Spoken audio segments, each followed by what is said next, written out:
you on this episode, number 33 of Scaling My Cleaning Business to $1 million. I share with you the in and outs, the up and downs of what it's like as a business owner going from 6K to 7, 8, 9, 10, 11. Who knows? Who knows where we're going to go? All we know is that we're going to go up and we zoom out. I'm on my way to a job right now. It's going to be a window cleaning, and I wanted to touch on something that is important that I've really noticed going into this whole journey, on a, I would say, annual basis.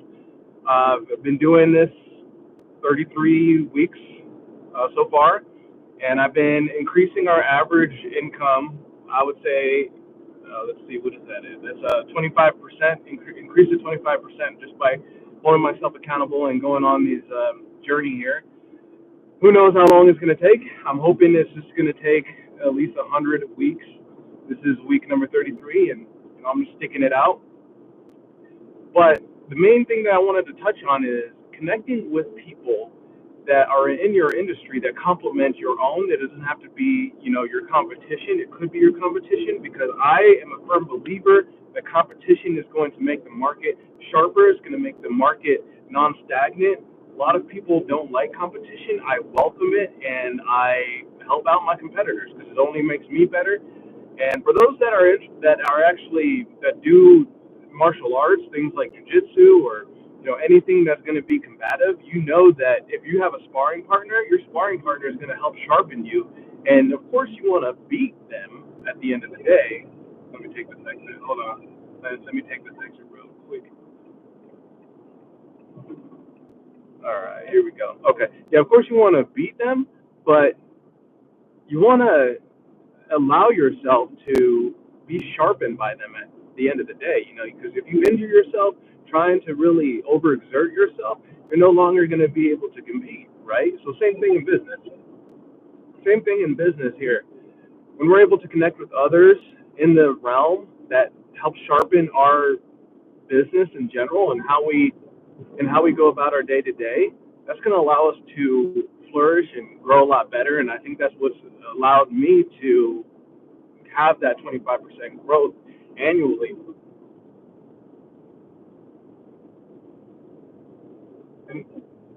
in our revenue, right? So I have to go over these numbers. I was looking for an accountant, but I think I'm just going to use an AI as an accountant. We'll see. Let me see if I'm going the right direction. We're going the right way. We're going the right way. So that being said, I've been picking up a lot of window cleaning leads during this time.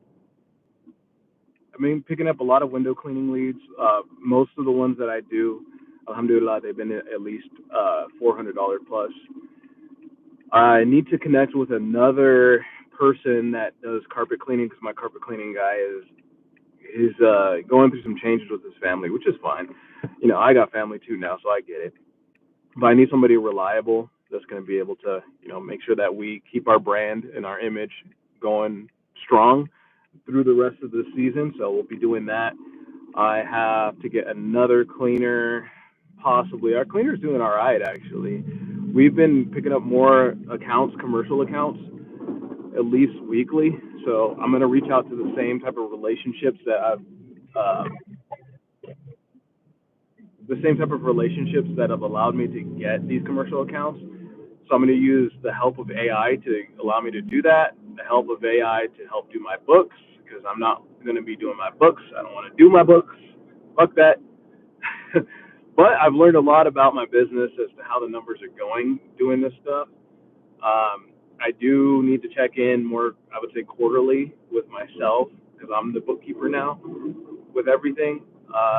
Removing the bookkeeper has saved me about $2-something grand, but it has put on a little bit more stress. I'm hoping that with this AI, it's going to allow me to, free up a little bit of the stress and just see where all the money's going at the end of the day. I know that we have a lot of money going to overhead that's, from the debts that I've taken out to leverage to get my knowledge in my head.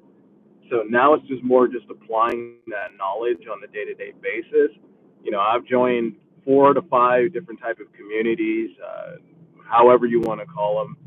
Hey, what's going on? Let me know where you guys are coming in live from as well. Please like, share, subscribe if you vibe with the content. I'm sharing with you guys how I've been getting to a milli um, with my cleaning businesses, and it's been such a journey. It's been such a humbling, I don't want to say humbling, but it's been such a robust show of character to go along this whole thing. Man, I actually had a customer yesterday, or it wasn't a customer, it was more a lead that was going to become what she was going to become a customer, but she ended up, so she was paralyzed, or not paralyzed, she was paraplegic, she didn't have legs or something like that. And she's like, yeah, our house is dirty. I just want bid. It's a 2 bedroom, 1 bath. So I told her, yeah, this would be a price for a deep clean. She wanted a deep clean. So I gave her the price for a deep clean. Ended up being, I think, like $320. She said, awesome. It's really, really dirty. It's really dirty. I just want to let you know. I'm like, okay, yeah, that's the price for a deep clean. That's fine. So I go ahead and move forward with it. Hey, what's up, Derek? I go ahead and move forward, and I tell her, yeah, let's go and move forward with this deep clean. She said, I just want to let you know it's really dirty. I'm afraid no one's going to come here because it's very dirty. And I was like, okay, this is a little sketchy. So she ends up, when the people get there, mind you, before this even happened, she was asking me, is this a scam? I'm like, no, lady, this is not a scam. Like, what the fuck are you talking about? So she kept saying I've been scammed left and right. She didn't want to add a card on file, and I'm just like, okay, cool. I'm not gonna take your money if you don't want to do any service. You know, that's fine. Long story short, day comes with the cleaning. She keeps blowing us up. Hey, is somebody coming? Is somebody coming? So like, all right.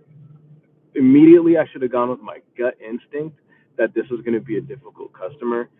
Ultimately, from the time when you meet somebody, that first interaction, the first 7 seconds are telling as to how people are going to be for the remaining of the transaction. Let's just say transaction, relationship, however you want to call it.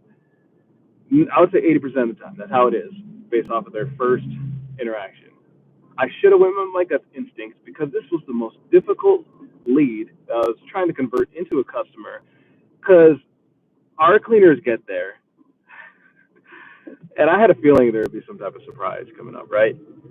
But I would say 30 minutes into it, I get a picture, and it was a picture of human feces in the corner, right next to some grown up diapers, and shows me the picture of the bathtub.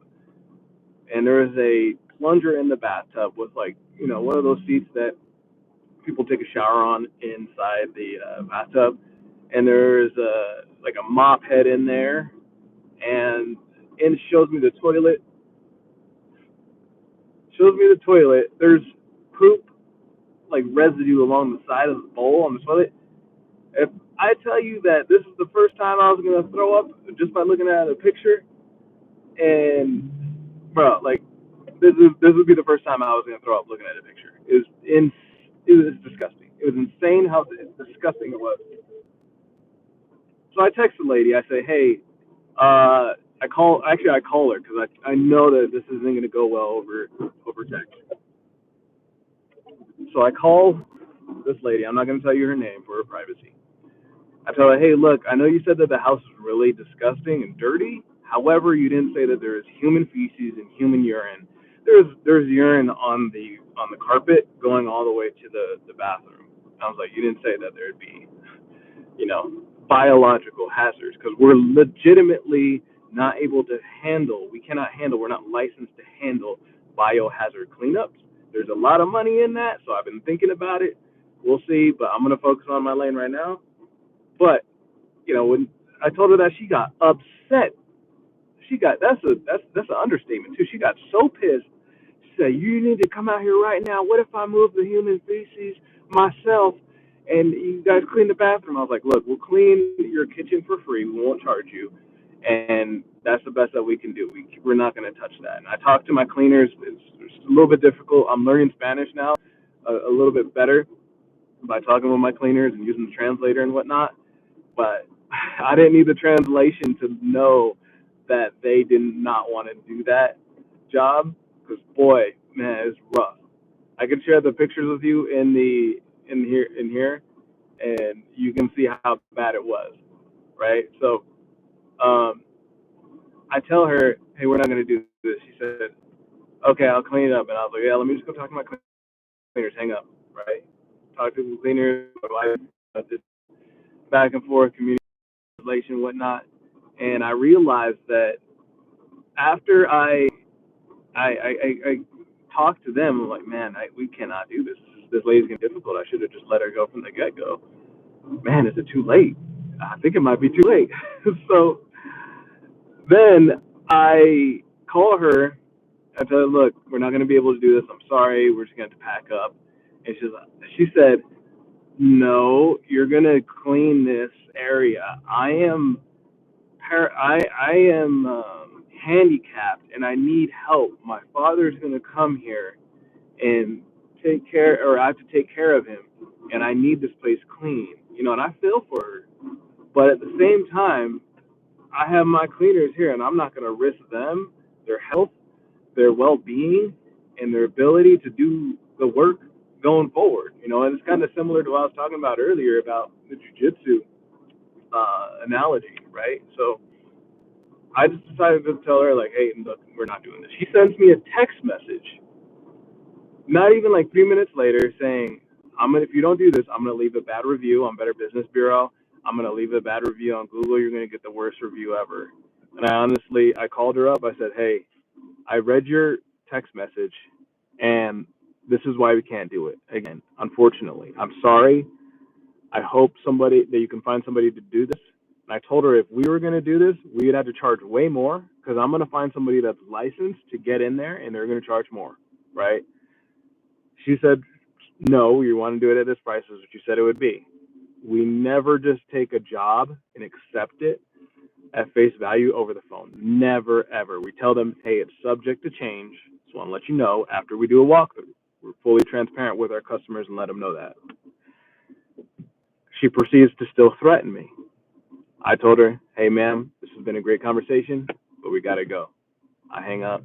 She continues to still blow me up, but I leave it at that.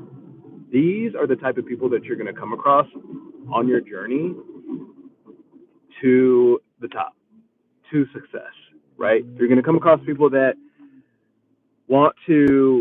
they see you're doing good, and then they want a piece to that. They want a piece of, hey, either they want to help you, or they want the value that you have to offer, or they just want to just knock you down at the benefit of them, which is totally fine. I'm protected. Alhamdulillah. Inshallah, we'll continue this journey to the top and just continue to, I'll be able to share it with you guys.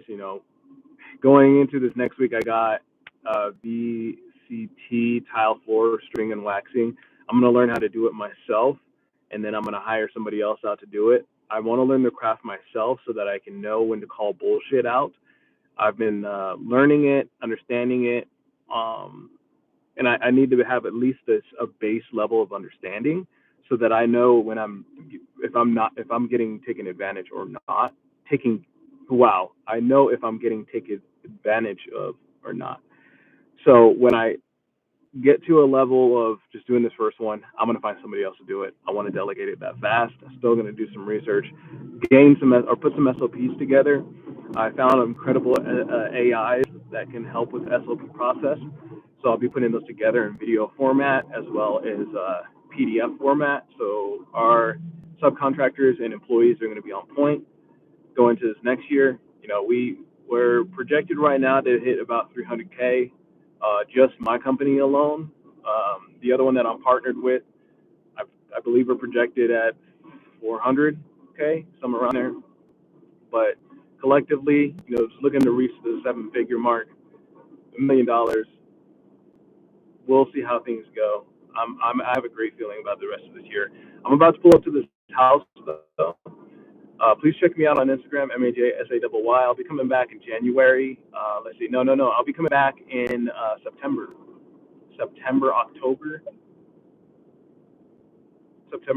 So check me out there. Thanks for tuning in, y'all. Y'all have a blessed weekend. Please like, share, subscribe, all that good stuff. Peace, y'all.